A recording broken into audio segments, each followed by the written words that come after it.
Então, bom dia a todo mundo. É um prazer estar aqui, como eu falei. Queria que eu estar com vocês presencialmente, né? Esse evento era para ser presencial, uma pena que a gente está no meio dessa situação. Então, mas é um prazer estar aqui de toda forma. Eu vou falar sobre usar um ambiente com Linux completo no Windows com WSL e VS Code.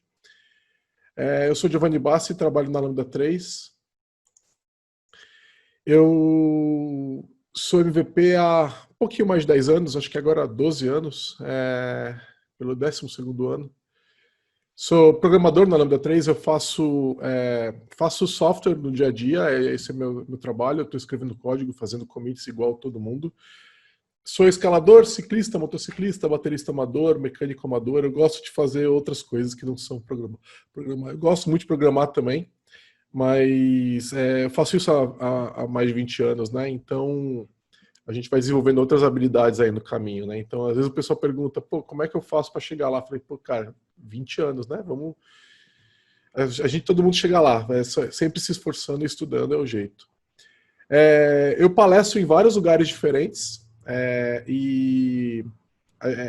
já falando de várias tecnologias diferentes, tá? Então vocês têm aqui eu, por exemplo, falando na RubyConf em 2011, mas eu falo bem mais de .NET e de Node.js, né?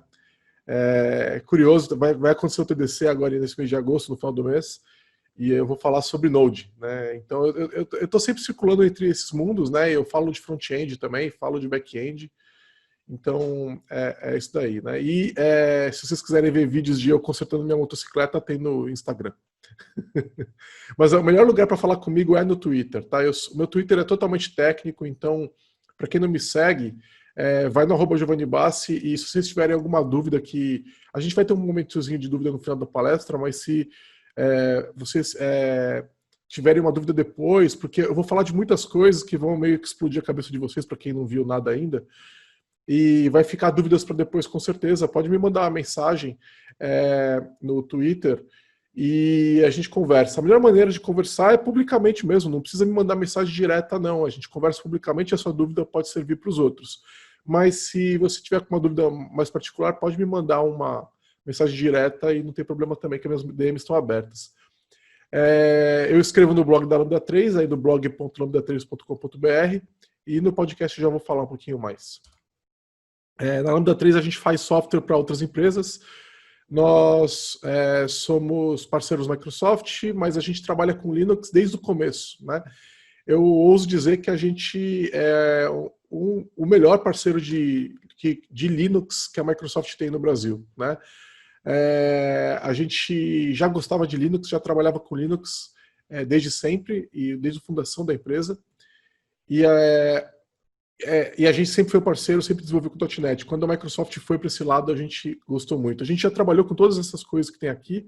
Já coloquei código em produção com Ruby, com Node, Python, e por aí vai, né? A gente tá em São Paulo, mas nesse momento está todo mundo remoto, trabalhando de casa. E basicamente a gente está no dia a dia fazendo projeto para outras empresas, né? Todas as tecnologias aí. Somos em cerca de 100 pessoas hoje, tá? Então, para quem quiser ter mais ou menos um tamanho da Lambda. A gente tem um podcast, ontem saiu um episódio, e já falamos bastante sobre os assuntos que eu vou discutir aqui hoje com vocês, sobre Linux, WSL e tudo mais, tá? Então é podcast.lambda3.com.br.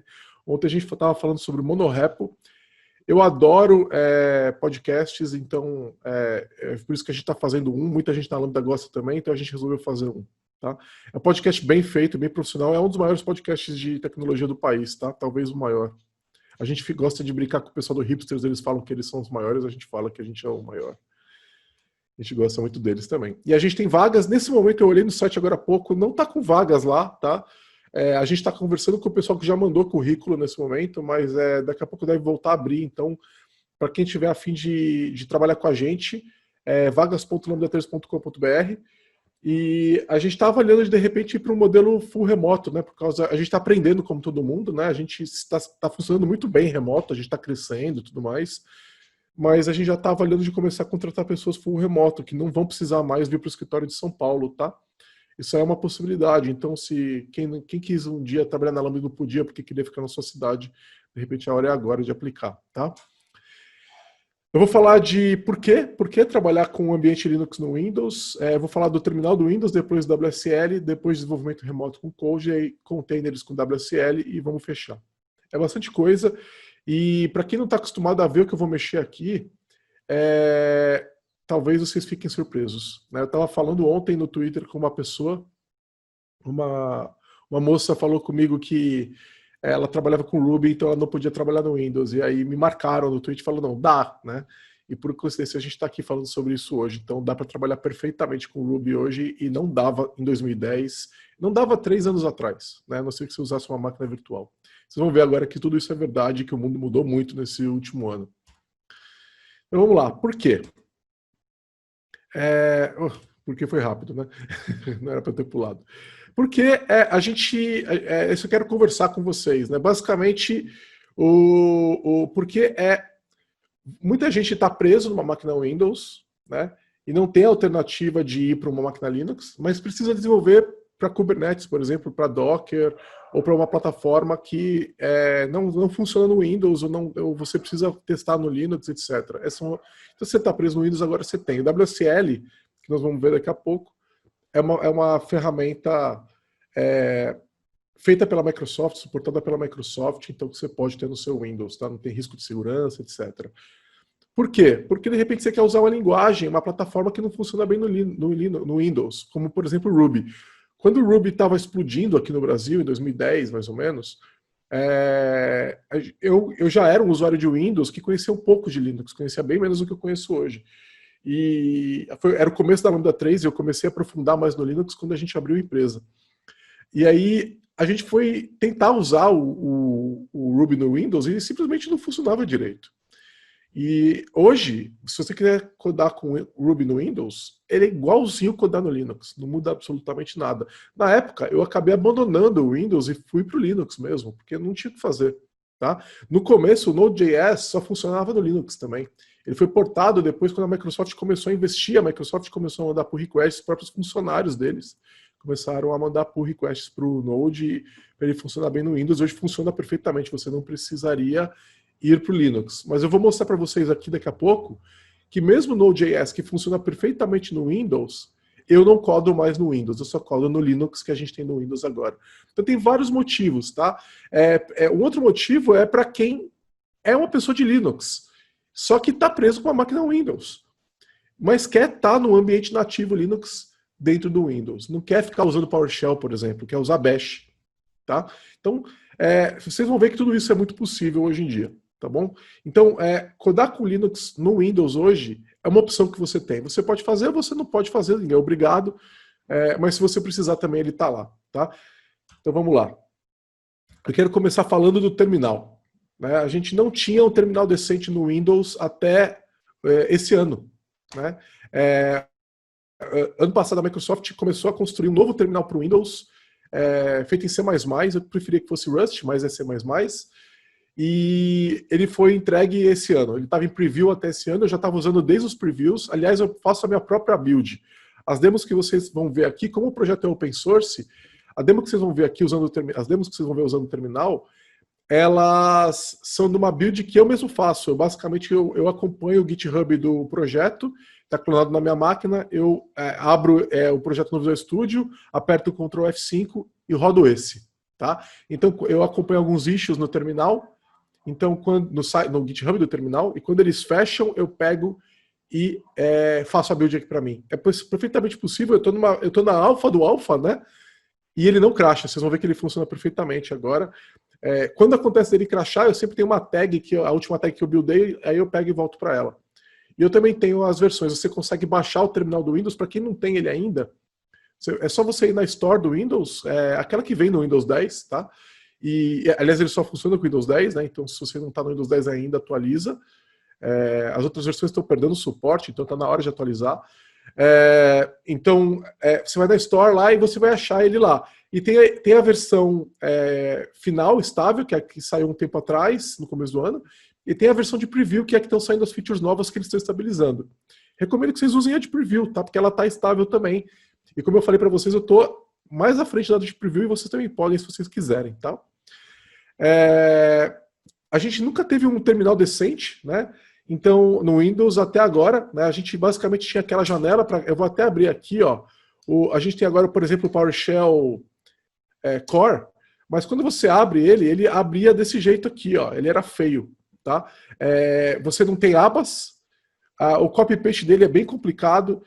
Eu não consigo abrir em pênis diferentes, né? E vários. Agora até que ele tem o control roda do mouse funciona, né? Não funcionava antes, mas notem que ele molda o tamanho da janela. Eu não queria que ele fizesse isso, eu queria que ele só aumentasse. Ele tem transparência agora, mas eu tenho que setar lá na mão. Eu não costumo usar transparência, mas eu não tenho nenhuma outra customização, tá? É uma console limitada, né? E é importante entender que a aplicação que você está rodando aqui é o PowerShell, mas a console do Windows, o terminal do Windows, era essa janela feia, tá? Se eu abrir, por exemplo, o CMD, deixa eu abrir assim, né? CMD. Ele é o mesmo terminal, tá? Ele só muda. Esse aqui tem um pouco de transparência, não sei se dá para vocês verem, tá? Eu deixo ele com um pouco de transparência. Então, ele é o mesmo terminal, né? Quer dizer, não é a mesma instância, mas é a mesma aplicação terminal. E eles são muito feinhos, não tem como botar juntos e tal. E você dentro de um, você pode rodar o outro, né? Então aqui, ó, rodei o PowerShell Core de dentro do CMD, né? Então a aplicação que você roda, ela roda dentro de algum terminal. Se eu rodar aqui o Node, eu tenho uma aplicação, eu tenho aqui tipo uma Inception, né? É o Node dentro do PowerShell, dentro do CMD, tá? Então é mais ou menos assim que funciona, tá? Então eu vou fechar ele aqui. Eu vou falar um pouquinho mais do que aconteceu nesses últimos anos, tá? O que é uma aplicação terminal? A gente tem a ideia do terminal falso, né? O pseudo-terminal, ela vem do Linux há muitos anos, tá? Na verdade, ela vem de antes do Linux, né? E tem até um link aqui para vocês acompanharem. Tem um blog de command line da Microsoft para vocês verem o que está acontecendo, né? E eles postaram sobre o que eles fizeram, né, para poder permitir isso daí funcionar no Windows. E eles estão contando essa história nesse post. Eu rodei algumas das imagens que eles usaram nesse post aqui para explicar para vocês. Antigamente, a gente está falando 40 anos atrás, né, talvez um pouco mais, a gente tinha um computador que tinha um único terminal. E para vocês falar com ele, você tinha que sentar na máquina, né? E aí, isso impedia vários cenários, né? Por exemplo, você tem um servidor remoto. Então você está... o computador está em uma sala e você está em outra sala. Não, você tinha que estar fisicamente ligado ao terminal daquele computador. O que foi inventado naquela época foi o terminal falso, o pseudo-terminal, onde você tem uma aplicação, muito chamado de PTY, né, pseudo-terminal, que ela conecta com o terminal real. Então aqui você tem o terminal real, ele tem as suas entradas e saídas. As entradas é o que você coloca com o teclado e o mouse hoje em dia, né? Hoje em dia já tem uns bons anos, umas boas décadas também que o mouse é suportado, mas as entradas que você dá e as saídas são as saídas de texto dele, né? E basicamente as entradas do terminal são saídas de texto, até as do mouse, tá? E aí eles traduzem os movimentos do mouse em texto. Então o que foi feito foi que eles criaram um terminal falso e eles conectam a saída do terminal falso na entrada do terminal verdadeiro e vice-versa, tá? Então, e aí a aplicação se conecta no pseudo-terminal, em vez de rodar diretamente no servidor, tá? Quer dizer, no terminal real, tá? E isso aqui permitiu vários cenários. Por exemplo, o terminal remoto. Que aí o que acontece é que você tem uma outra aplicação que abre um pseudo-terminal dentro do computador e encaminha o texto para um outro computador. É assim que funciona o SSH, por exemplo. Tá? Legal. Então isso aqui existia no Unix, existe no Linux, é assim que funcionava. Isso não funcionava no Windows. Tá? O Windows funciona como API. Então, todos os comandos que você dá naqueles terminais que eu havia aberto estão falando através de uma API. As entradas de texto, os movimentos de mouse, todos funcionam através de uma API. Então, por exemplo, quando você troca a cor dentro do terminal, no Windows, isso era uma API, chamado de uma API tipo troca de cor. E nesse terminal do Linux, ele é um envio de texto. Você manda um texto que informa que a cor daquele próximo texto que vai vir depois é diferente, tá? E isso é uma maneira muito diferente deles conversarem. Então, tinha uma grande dificuldade de fazer os terminais do Windows falarem com terminais do Linux. Além disso, era bem complicado para as aplicações que rodam no Windows mandar comandos para o terminal do Windows também. Era muito mais limitado em alguns cenários, né? Por exemplo, a criação de um terminal para o Windows era super difícil, porque você teria que fazer o encaminhamento da chamada de API. Então, até surgiu o terminal do Windows, o Compute-UI, que é o que a gente vai falar agora, esse negócio pequeno aqui, você tinha que fazer screen scraping. Você tinha, por exemplo, o Commander e o Conemo, como é que eles funcionavam? Né? Funcionam. Como você não tinha como comunicar via texto, eles têm que ficar abrindo um terminal de verdade em algum lugar, igualzinho aquela janela que eu tinha, e ficar lendo a tela daquela janela, para poder então mostrar na tela dele. Era muito difícil, e algumas coisas simplesmente não funcionavam direito, tá? Com a criação do Compute-UI, que é uma nova aplicação que vem no Windows, foi possível começar a falar via texto também com os terminais do Windows, tá? E aí, com as aplicações de terminal do Windows, tá? Então, quando você cria uma aplicação de console do Windows, né, ela vai funcionar com o Compute-UI se você solicitar, tá? Então tem toda essa estrutura muito louca aqui, para no final você ter texto indo para dentro e para fora. Então, a estrutura de APIs dos terminais do Windows ainda está lá, eles não tiraram, porque o legado está vivo e ele não vai desaparecer. O que eles fizeram foi colocar uma camada aqui na frente para permitir que, opcionalmente, você fale via texto também. Então, se a aplicação quiser falar via API, aquilo ainda funciona, mas se ela quiser falar via texto, também funciona. Tá? Então, e a gente tem aqui, então, novos drivers funcionando para habilitar isso daí. Eu não vou entrar nos detalhes, aquele post que eu havia linkado antes, ele explica tudo isso daí. Tá? Esse aqui é a estrutura do Compute-UI para permitir, basicamente, essa parte verde que está do lado direito. E aí, depois, o que aconteceu depois que o Compute-UI ficou habilitado? Qualquer terminal que fale com o Compute-UI pode usar texto de entrada e saída. Tá? Ficou muito mais simples. E aí, daqui para dentro, aqui é uma visão simplificada do com-host, né? Que o com-host continua existindo. Se você for olhar na sua árvore de processos, vocês vão ver o com-host, tá? Então, deixa eu mostrar para vocês aqui, ó. Eu estou aqui com o meu Process Explorer. Isso aqui é uma aplicação da própria Microsoft que mostra os processos do Windows, tá? Ele é bem melhor que aquele Task Manager que vem com o Windows, tá? Se a gente procurar com-host aqui, ó, vocês vão ver que ele está rodando. Olha só, WSL Host tem o com-host aqui. Devem ter outros, ó. Tem outros aqui, ó. Toda aplicação de terminal, ela vai ter um com-host para ela, ó. Um monte de com-host, porque eu estou com várias abas abertas no terminal que eu vou mostrar agora. E o próprio Docker, olha só, ele tem um com-host. Por quê? Porque ele é uma aplicação de terminal. Tá? Então ele vai ter aqui o com-host dele. Tá? Então, o que acontece quando você abre uma aplicação de terminal? Ela vai criar um com-host para poder conectar a entrada e a saída dela. E aí, opa, estou olhando no lugar errado. Está aqui a aplicação aplicação se comunicando via o com-host, tá? E aí ela pode falar através do in e out normalmente, tá? Vamos lá. E aí a gente saiu do novo terminal do Windows. Aqui eu ainda estou com a imagem da história do preview, né? Mas você já essa versão já é a final.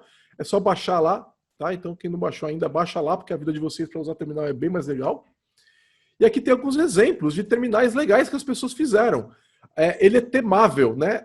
Você consegue eu não sei se essa palavra existe, mas você consegue criar temas para ele, com imagens de fundo e aplicações que nunca funcionaram no Windows, agora funcionam, tá? Então eu vou mostrar isso para vocês também. Tá? Então, vocês estão vendo vários exemplos diferentes, aí eu estou terminando no meu. Esse aqui é o meu terminal. Tá? Esse aqui é quando eu estou no Ubuntu, ele tem uma imagem do Ubuntu no fundo. Vocês estão vendo aqui do lado esquerdo, ele está dividido em panes, tá? Aqui do lado esquerdo vocês estão vendo o Vim. Aqui do lado direito vocês estão vendo o HTOP e aqui um LS, né? Então você vê que vários painéis diferentes abertos ali e tudo mais. Aqui está também, alguns panes estão divididos com Tmux. Tmux funciona. Então isso aí simplesmente funciona. Tá? Ele é totalmente open source, usa o Compute-UI. Funciona com PowerShell, CMD, Bash, DSH ou WSL, o que você quiser, qualquer aplicação de linha de comando, totalmente configurável, com as funcionalidades modernas que a gente espera, tipo abas, transparência, painéis, e em desenvolvimento ativo. Todo dia tem commit lá, tá? Deixa eu fazer uma demo para vocês, tá? Então vamos ver aqui. Deixa eu achar aqui ele. Tá aqui o meu terminal. Então aqui vocês podem ver que eu tenho várias abas, tá? E aqui eu estou usando o PowerShell, vocês podem ver que é a minha versão do Windows, tá? E PowerShell funciona perfeitamente. Vocês veem que eu tenho um fundo de Matrix aqui, esse aqui é o meu terminal do dia a dia, tá? Quem quiser ver depois como é que eu faço essas características para o PowerShell ficar bonitinho, ele está mostrando o número de commits, arquivos alterados no Git e tudo mais. Está no perfil do PowerShell que está online no meu GitHub, tá? Isso não tem a ver com o terminal. Se eu tivesse na janelinha padrão do PowerShell, eu também estaria com essa cara, tá? E tudo funciona como você esperaria, tá? Então, é isso aí. Esse aqui é o PowerShell. O que eu posso fazer? Eu posso pegar, por exemplo, apertar Ctrl Shift P e ele tem por exemplo, eu quero fazer o split, né? Ele tem também atalhos de linha de comando, que são esses que aparecem aqui do lado direito, mas eu quero fazer o split horizontal. Ele já fez o split ali para mim, tá? Agora eu quero fazer um split vertical. Beleza, ele abre aqui do outro lado também. Aí, enquanto isso, como a minha máquina está meio carregada, como eu havia falado, está demorando um pouquinho para ele abrir, mas eu tenho aqui vários penis diferentes. Se eu clicar em cada um deles aqui, eu posso trabalhar com eles abertos numa boa, tá? E eu posso ir fechando eles aqui também e pronto, funciona, tá? O Ubuntu, aqui é o WSL, eu vou falar mais sobre ele, mas eu tenho aqui o Ubuntu num outro terminal, mesma coisa, eu posso duplicar o painel se eu quiser. Olha lá, ele já abriu outro aqui do lado, tá? Posso abrir o HTOP se eu quiser, e aí está funcionando meus processos que estão no Linux, tá? Posso abrir o Vim, aqui do outro lado posso abrir um Tmux, tá? Posso aumentar a fonte, olha só. Peraí, aumentar aqui um pouco. Eu acho que ele não está aumentando porque o Tmux está absorvendo os comandos. Mas peraí, vamos fazer assim. Ele não está aceitando os comandos de aumentar a fonte nesse pane aqui. Enfim, voltando aqui para o Vim, eu posso clicar com o mouse no Vim, né? E ele funciona. No Tmux também, então... enfim, eu não estou lembrando agora os comandos do Tmux, que faz um pouquinho de tempo que eu não mexo no Tmux. Enfim, funciona aqui perfeitamente, tá? E aí deu algum bug quando o Vim saiu. Lembra que eu estou na versão normal, né? Então, deixa eu dar um clear, vamos ver se ele limpa a tela. Aí ele limpou. E aí eu vou mostrar também para vocês o Ubuntu Vintage. É muito legal porque ele tem um efeito de vintage. Então, se você entra aqui, ele fica com essa cara de antigo, né? Então, para quem curte, né? Eu não consigo trabalhar com isso aqui, mas enfim, ele está aí. Deixa eu fechar ele aqui. Aí eu tenho também o OpenSUSE. Isso aqui eu vou falar depois, mas são outras abas, né? São os meus outros Linux do WSL, tá? Então, é o que você espera de um terminal moderno, tá? Eu posso colocar em tela cheia e esconder as abas, se eu quiser. Ele tem também um Zen Mode, se você preferir, que é um pouco diferente. O Zen Mode não está aparecendo ainda. Aqui eu não lembro qual que é o comando dele, tá? Mas, enfim, eu posso fazer busca. Então, por exemplo, se eu apertar Ctrl Shift F e procurar por teste, ele vai achar ali para mim, tá? Então, é o que você espera de um terminal moderno, tá? Ele é configurável. Eu posso... É que aqui o negocinho... Tá, como é que eu puxo isso aqui para o lado? Aqui, pronto. Você pode vir aqui, e abrir as configurações dele. Elas vão abrir no Code. Eu não sei porque que o Windows está me perguntando. Aqui, pronto. O Code é um editor padrão para JSON, né? Então, por enquanto elas estão em JSON, eles estão fazendo uma tela para administrar isso daí. Então, você faz toda a configuração dele no arquivo de JSON. Você pode fazer backup se você quiser. E sim, o meu VS Code usa tema claro, porque é melhor. Tá? Então, você pode configurar, por exemplo, a imagem de background, você pode configurar a opacidade, se ele vai ficar transparente ou não, o diretório inicial e tudo mais, tá?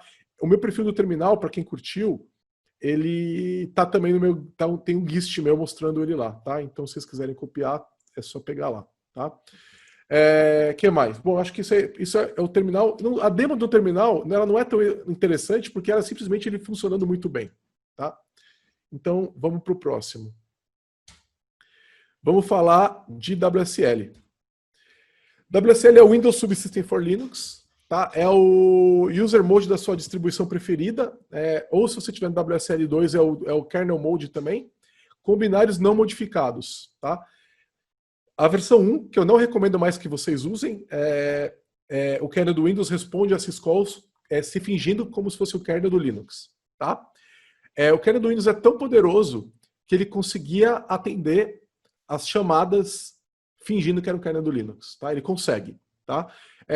Funcionou por alguns anos e funcionava bem, mas ele tinha alguns problemas, nem todas as funcionalidades do kernel do Linux estavam implementadas e o desempenho para algumas coisas como acesso ao file system eram lentos, tá?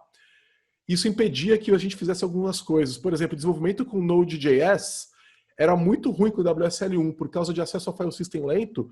Um npm install levava 10 vezes mais do que ele levaria no Linux nativo e quase tanto quanto no Windows, tá? Porque no Windows o npm install é mais lento. No WSL2 você tem o kernel do Linux lado a lado ao kernel do Windows, tá? Em resumo, é Linux, tá? Falando de integração com Windows, você pode abrir arquivos do Linux a partir do Windows. Ele tem um tipo network share, eles compartilham esses arquivos. Você pode abrir arquivos do Windows a partir do Linux através de um mount. Então ele monta um diretório os drives do Windows no Linux e você pode acessar os arquivos lá. Mas a recomendação para o WSL2 é que você não evite fazer isso por causa de questões de desempenho nesse momento. Então que você, quando estiver no Linux, use os arquivos a partir do Linux. Você pode rodar executáveis nativos do Linux no Windows e vice-versa, e pode usar pipes entre eles. Então você pode usar apt, cron, htop e tudo mais. Você pode usar apps desktop. É possível com servidores de X no Windows, mas fica lento e nem tudo funciona. Eu testei uma e funciona perfeitamente também. Eu não estou vendo muito use case para a aplicação desktop, mas funciona. A Microsoft anunciou no começo do ano, faz uns 3 meses mais ou menos, que eles vão suportar nativamente aplicações desktop para o WSL, tá? Então a gente não sabe exatamente quando vai acontecer, pode ser no final desse ano, já está em demo para o pessoal que está no Windows Insider, mas eu acho que vai ser provavelmente na versão que vai sair ano que vem com o Windows, tá? Mas se você não quiser esperar, você consegue usar isso no WSL2 que já está lá hoje sem usar uma versão de Insiders, tá? E funciona. E não quando eu escrevi que ficava lento e nem tudo funcionava, era com o WSL1, tá? Com o WSL2 eu consegui fazer tudo funcionar, tá? Mas é um servidor de X e a Microsoft está indo para uma direção um pouco diferente, usando um servidor de Wayland, tá? Que é uma tecnologia um pouco mais moderna. Então, eu espero que a implementação, eu estou imaginando que a implementação de aplicação desktop no WSL2 ela vai ficar um pouco melhor do que as implementações que a gente tem hoje, justamente por causa do Wayland. E porque eles vão estar mais próximos do WSL, se eles precisarem mexer em alguma coisa, eles conseguem. Como é que é a arquitetura, né, do WSL1? Então, você tem o Bash.exe e o Ubuntu.exe, são as aplicações que vêm no Windows, mas na prática eles falam com um cara chamado LX Session Managed Services, que está em user mode, e ele pede para o kernel subir subir uma versão de, entre aspas, Linux, né, para responder como Linux. Aí ele inicia um processo de init no Linux, que inicia o bash nativo do Linux, e vai falar através dessa camada com o kernel do Windows, como se ele fosse o kernel do Linux, tá? É um pouco complexo, mas tem um post aqui também no blog do Command Line do Windows, onde vocês conseguem ver exatamente o que está acontecendo, tá? Eles já explicam em detalhes isso daí. WSL2, deixa eu beber aqui um pouco de água. O acesso ao sistema de arquivos é bem mais rápido, então a gente não tem aqueles problemas anteriores. Todas essas calls funcionam. Integra nativamente com Docker, eu vou mostrar isso para vocês. A emulação da syscall do kernel foram substituídas por uma VM leve com o kernel do Linux, que é extremamente rápida, boota em menos de 1 segundo.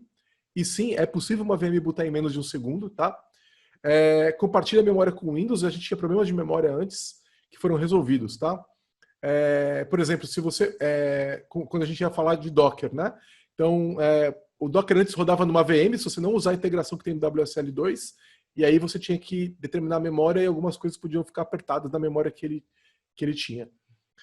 E os acessos aos arquivos do Windows a partir do Linux ainda está lento. Tá? Eles estão buscando resolver isso daí, eles falaram que vão resolver. Para converter uma distro WSL 1 para 2 é super rápido, você faz WSL-7 version e ele vai converter. Se o file system for pequeno, ele converte em menos de 1 minuto. Se for grande, ele vai demorar vários minutos, tá? A minha distro principal levou em cerca de 40 minutos para converter. Então, pegue para fazer quando você tiver com um pouquinho de tempo, tá? A arquitetura é um pouco diferente. Você tem o hypervisor do Windows. Aí, isso é importante vocês verem, tá? Eu vou falar mais de desempenho, mas você tem o kernel do Windows e o user mode do Windows, e lado a lado você tem o kernel do Linux e o user mode do Linux, tá? Você tem uma VM de utilidade leve com Linux. Notem que o kernel do Linux roda ao lado do kernel do Windows, tá?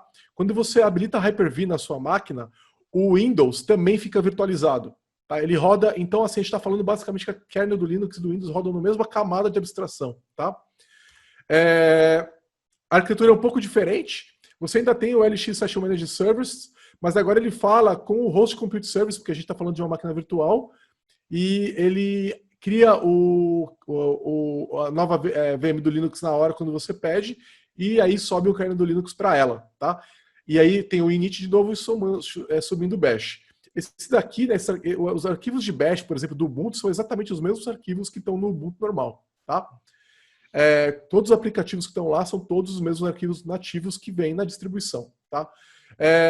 Esse kernel ele é compartilhado se você tiver mais de uma distro, tá? Então, você não vai subir vários kernels se você tiver várias distros. E o desempenho? O desempenho é como eu falei, ele é absolutamente nativo.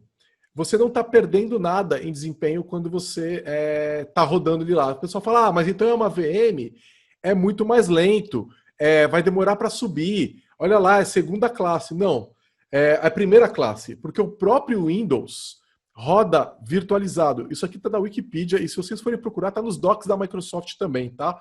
Lá no docs.microsoft.com. Lá vocês vão ver que o kernel do Windows roda num chamado Ring Zero, tá? Junto, lado a lado ao que está o kernel do Linux, tá? Então, aqui ele está falando Windows kernel, mas imagina que seria um Linux kernel, tá? Existe no kernel do Linux drivers para falar com o Hyper-V. Tá? Isso foi integrado alguns anos atrás, eu acho que já tem mais de 5 anos que isso foi integrado. Foi o ano que a Microsoft foi uma das principais contribuidoras para o kernel do Linux. Tá? E foi por causa disso aqui. Então, se você coloca um kernel moderno para rodar, hoje em qualquer Linux, ela já vai saber falar com o Hyper-V. Tá? Então, a gente não está colocando um cidadão de segunda classe ali, a gente está basicamente colocando o kernel do Linux com o mesmo desempenho que o kernel do Windows, tá? Ele vai ter acesso nativo aos recursos. Então, aqui vocês estão vendo, eles chamam de Enlightened Child Partition, né? Você pode ter uma Child Partition que não é Enlightened, né, que é essa daqui da direita. Essa aplicação essa VM vai ser um pouco mais lenta mesmo.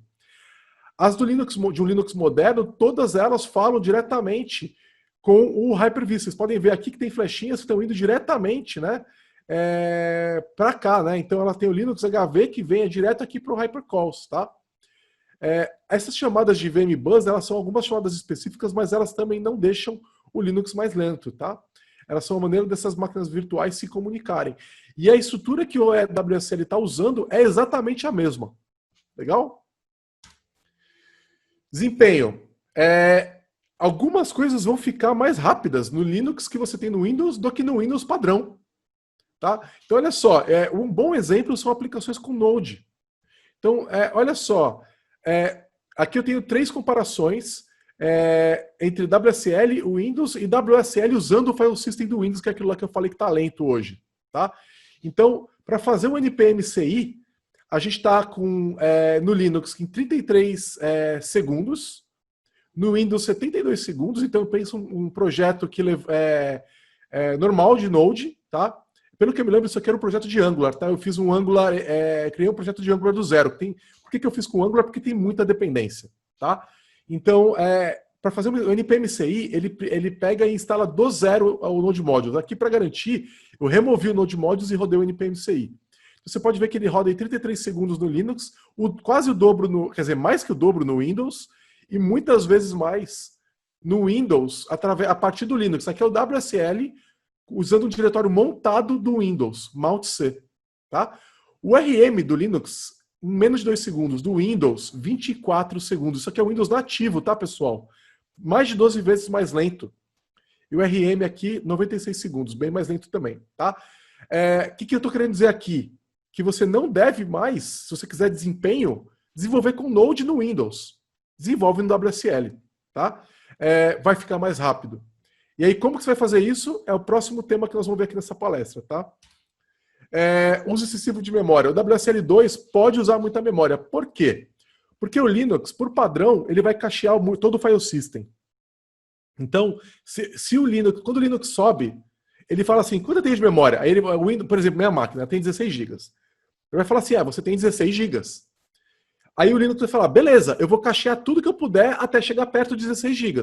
E depois eu pego e vou liberando esse cache, conforme eu vou precisando para as aplicações rodarem. Só que isso significa que ele vai usar toda a memória do meu Windows. Porque ele não sabe que o Windows também está usando memória. E aí isso começa a virar um problema.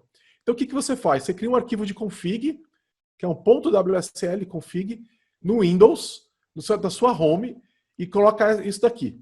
Memory de 4 GB no meu caso, né? Porque eu tenho 16 e falei, vou dar um quarto para o Linux. Tem funcionado bem esse número, tá? Quer dizer que ele vai usar 4 toda hora? Não, quer dizer que ele vai usar no máximo 4.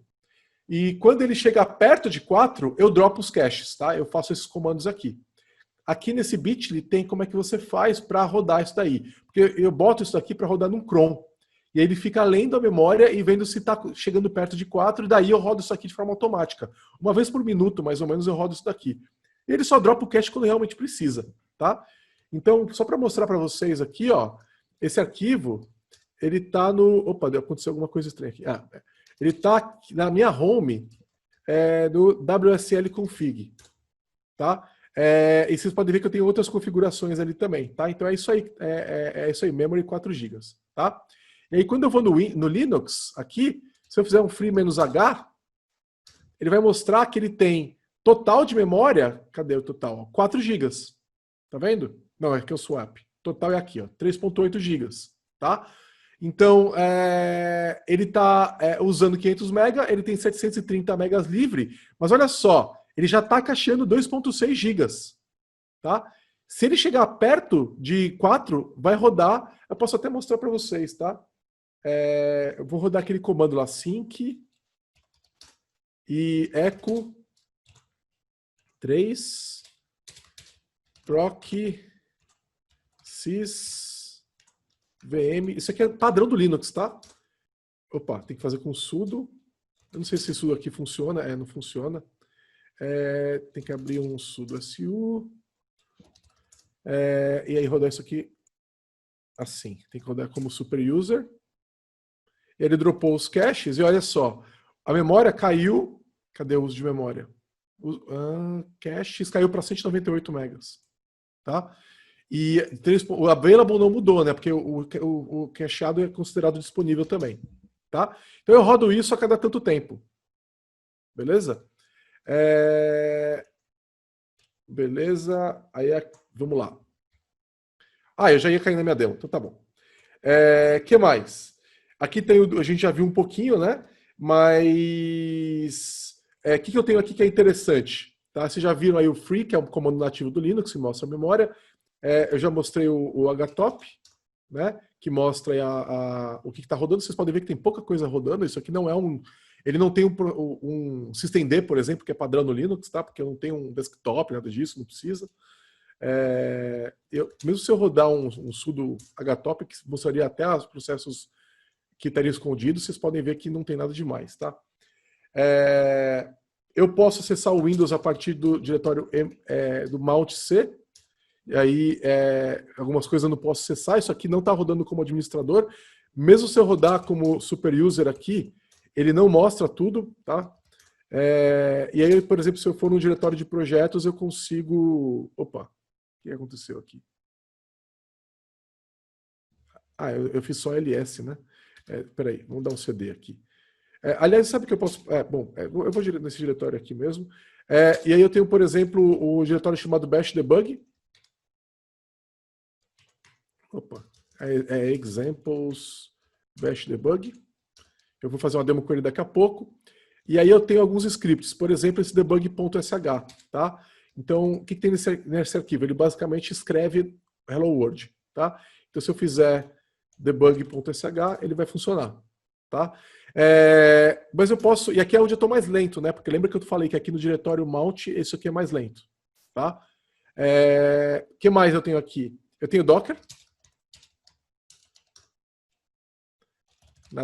Deixa eu mostrar aqui...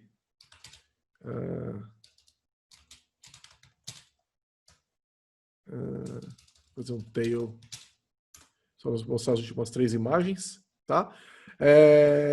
E o que mais que eu tenho? Eu posso integrar isso aqui com o Windows. Então, por exemplo, eu posso fazer explorer.exe, ponto. E ele vai abrir no Explorer esse diretório, tá? Como que ele faz isso? Existe um share WSL aqui, $, aí ele abre a distro aqui, ó, Ubuntu. Se eu voltar até o barra, vocês vão ver os diretórios que estão na home do Ubuntu, tá? E se eu voltar mais um pouquinho, vocês vão ver as outras distros que estão rodando. Eu havia mostrado antes, tá? Aliás, eu não falei disso, né? Eu tenho aqui o OpenSUSE, então vocês estão vendo aqui o OpenSUSE rodando, é a versão 42.3, tá? Vou fechar ele aqui, porque é basicamente um Linux, tá? E aqui eu tenho o Alpine, rodando também na versão 3.11. Você pode instalar. Como é que você instala esses caras? Através da Store. Windows Store, você vai instalar eles ali, tá? E aí, olha só como o Alpine, por exemplo, abre rápido, tá? Então, vou abrir ele aqui, ó. O Alpine é uma distro muito leve, né? Ó, já subiu, tá? Mas é lento. Não é lento. Vocês viram como não é lento? Tá? Então, esse é o Alpine. Deixa eu mostrar uma outra coisa aqui. Vou pegar tem um arquivo aqui chamado install.js. Eu vou abrir esse arquivo no Notepad. Install.js. Certo? Tá aqui, ó. Abriu. Tá? E o legal é que o Notepad, ó, quero que vocês notem aqui embaixo à direita, ó, ele mostra que o LineEngines é LF. Tá? Ele está usando o LineEngines do Linux. Então eu posso editar esse arquivo numa boa se eu quiser. Então eu vou colocar alguma coisa aqui. Vou salvar. Se eu puder, tem que fechar, porque o Linux fica esperando, né? Deixa eu fechar ele aqui. Se eu pedir aqui um git diff, ele vai mostrar que o arquivo foi alterado, tá?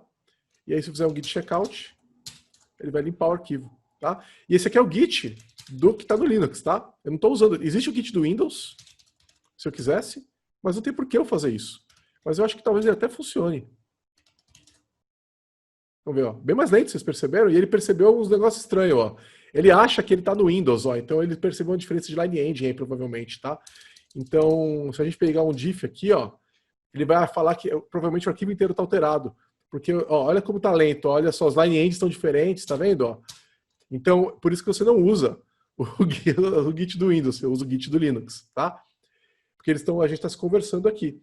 Outra coisa que eu gosto muito é o clip. Não sei se vocês sabem, mas existe aqui no Windows, por exemplo, se eu fizer ls, no PowerShell, tá? No lado do Windows, tá? Tá vendo que o meu Windows está sobrecarregado mesmo.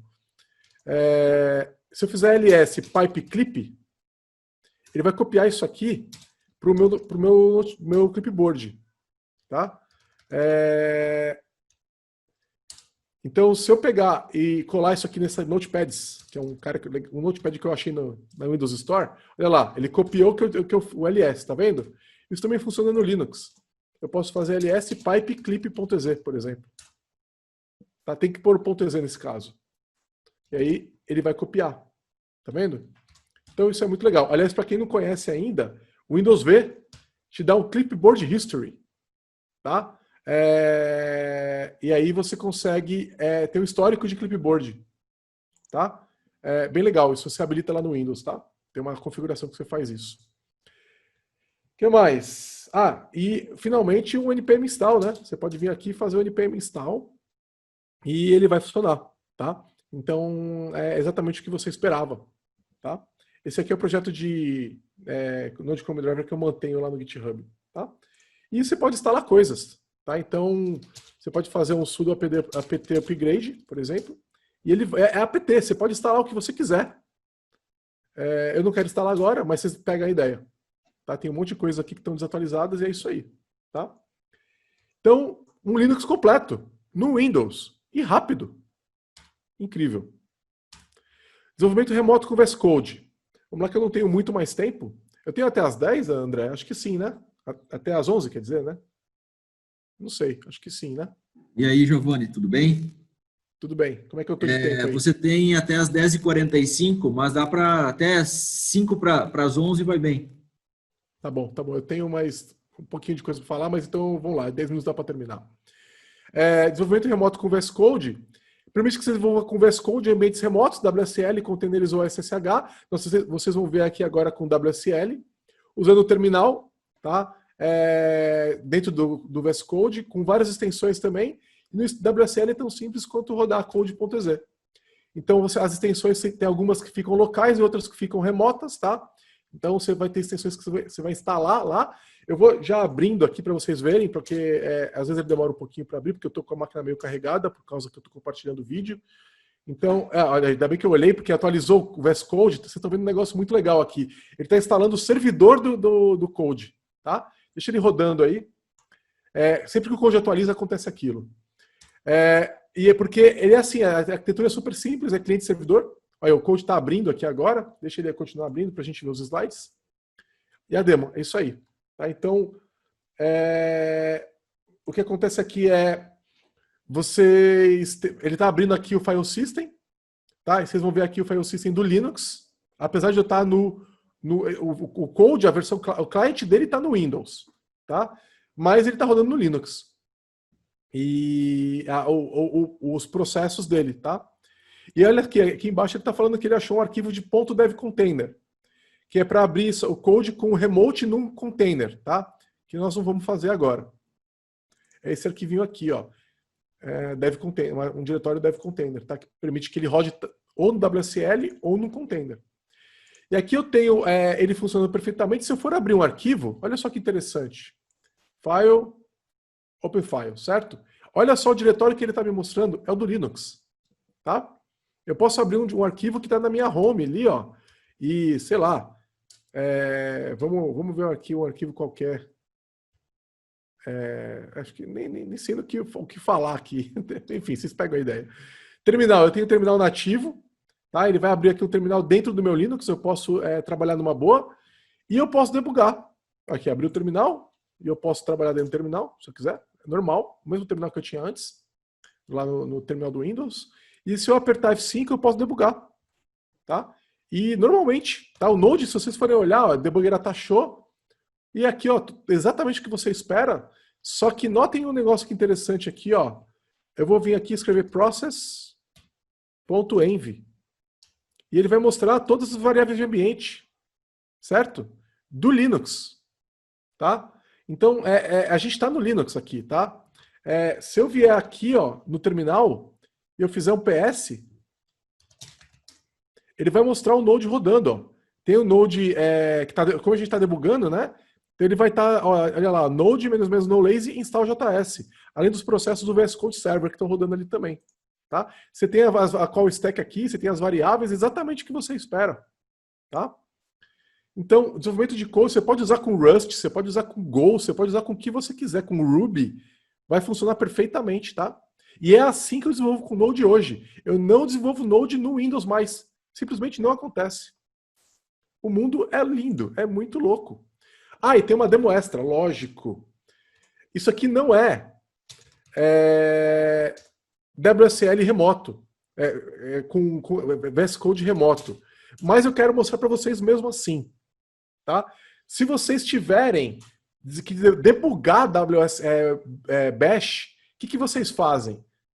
Você desenvolve ele no terminal, no C, pode usar o WSL mesmo, usando o mount, tá? Então, como eu havia mostrado antes, esse diretório está montado aqui no Windows, no Linux também, tá? Então, você pode desenvolver normalmente usando... Nossa, tá lenta a minha máquina mesmo. Usando dessa forma aqui, tá? Como é scripts bash, o problema de desempenho do file system não vai impactar muito, porque são scripts pequenos, Mas se você usar ele a partir do Windows, você pode debugar. E olha só que coisa legal. Você pode... Eu tô aqui com... Deixa eu abrir... Opa, será que eu abri o cara errado? Eu tô no diretório errado.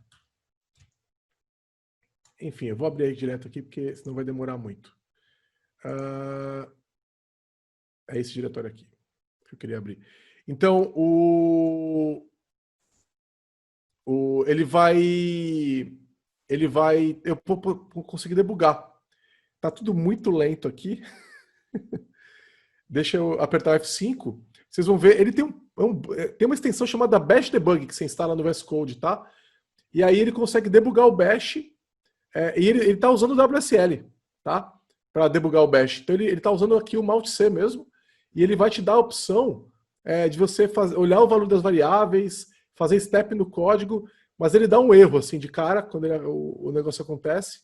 Tá? Não sei se ele já parou no debug, porque ela tem pequenos bugzinhos aqui. Vamos ver se ela parou aqui. Ó, tá parado aqui no nome, né? Aí eu vou parar aqui no F1, olha só, eu consigo parar aqui em cima e ver que o nome é Giovanni, certo? Eu vou apertar F5 de novo e ela vai parar aqui nessa call. Eu posso vir aqui no debug e mostrar, por exemplo, quem é W0, $0 e $1, que são os parâmetros, $2. Tá? Debug de Bash no Windows usando WSL. Muito legal. Tá? Beleza? Demo extra aqui, porque isso aqui é muito legal. Vamos falar rapidinho de WSL com containers, que é basicamente usando Docker. Você pode rodar uso Docker for Windows sempre, tá? Não instalo o Docker no Linux, eu instalo o Docker for Windows. O meu Docker está instalado aqui, então vocês vão ver que ele está no ar. Você pode encaminhar no WSL1, encaminha o socket do Windows para o Linux, então não tem uma integração do Docker for Windows no WSL1. E no WSL2 é nativo, então vamos focar nele, tá? Sem limitação de hardware, né, memória e CPU, porque ele está rodando naquela distro leve.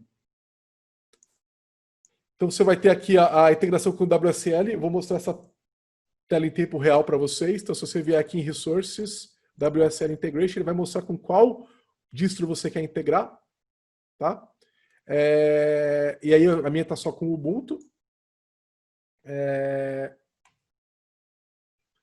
E o que mais? Vantagens do Docker com o WSL2. Ele sobe muito rápido, e o Docker no WSL, se você não usar, ele demora, porque ele tem que subir uma VM. Uso livre de memória e CPU. Se você precisar, por exemplo, rodar uma aplicação que precisa de 2 GB de RAM, ele vai subir numa boa. E antes ele dava problema. Acesso ao server fica muito fácil e é seguro, né? Então você não precisa ficar configurando nada, não precisa configurar encaminhamento de porta e nada. Funciona do lado Windows e Linux. E use o Docker for Windows, não instale o Docker direto no Linux. Tá? Então, nesse momento, se você for olhar, deixa eu mostrar aqui as distros que estão rodando.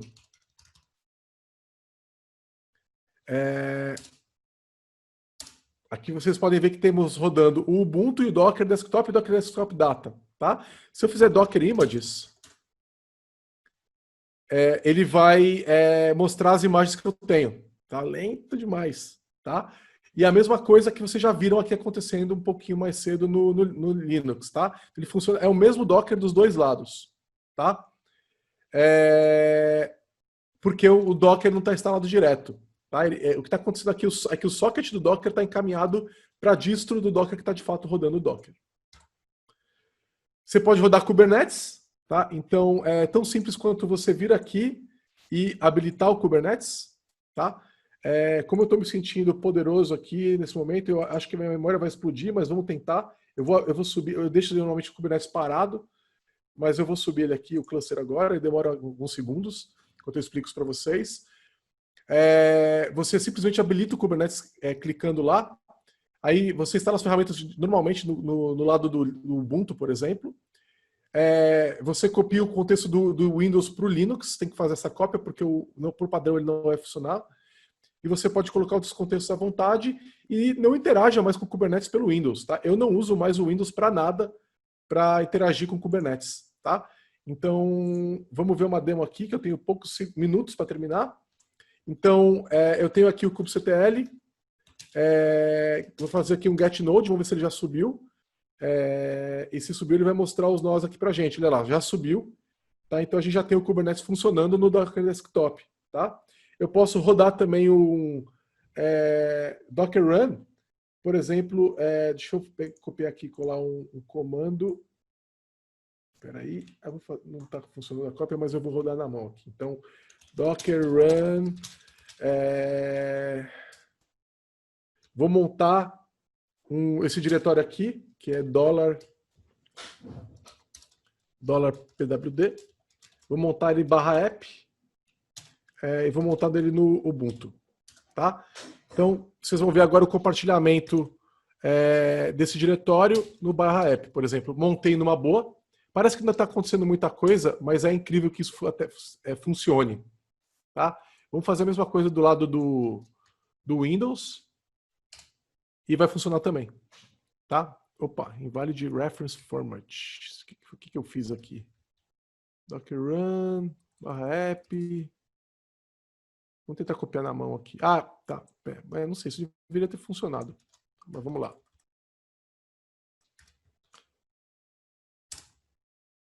Vamos ver se agora vai. E deveria funcionar, olha aí, ls/app também vai funcionar a partir do Windows diretamente lá no container no Linux. Para concluir, que a gente não tem muito mais tempo.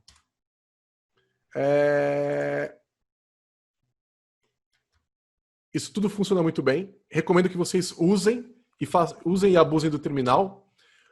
Use WSL sempre que interagir com tecnologias Linux, Kubernetes, Terraform e tudo mais. Não fica fazendo isso a partir do Windows. Essas ferramentas funcionam melhor no Linux. Aproveite o VS Code com WSL, funciona muito bem. Evite o WSL1. E use tudo que você quiser rodar no WSL2. Até do .NET Core, se for a sua pira, tá? Funciona perfeitamente também, tá? Alguns links, então eu vou deixar aqui, ó, para quem quiser pegar. Aqui tem todos os links da palestra, nesse link aí, tá? Então quem quiser pegar o QR Code, ou então pega em links.did.net/Gist Linux completo Windows, tá? Tá um Gist que tem todas as informações dessa palestra, tá?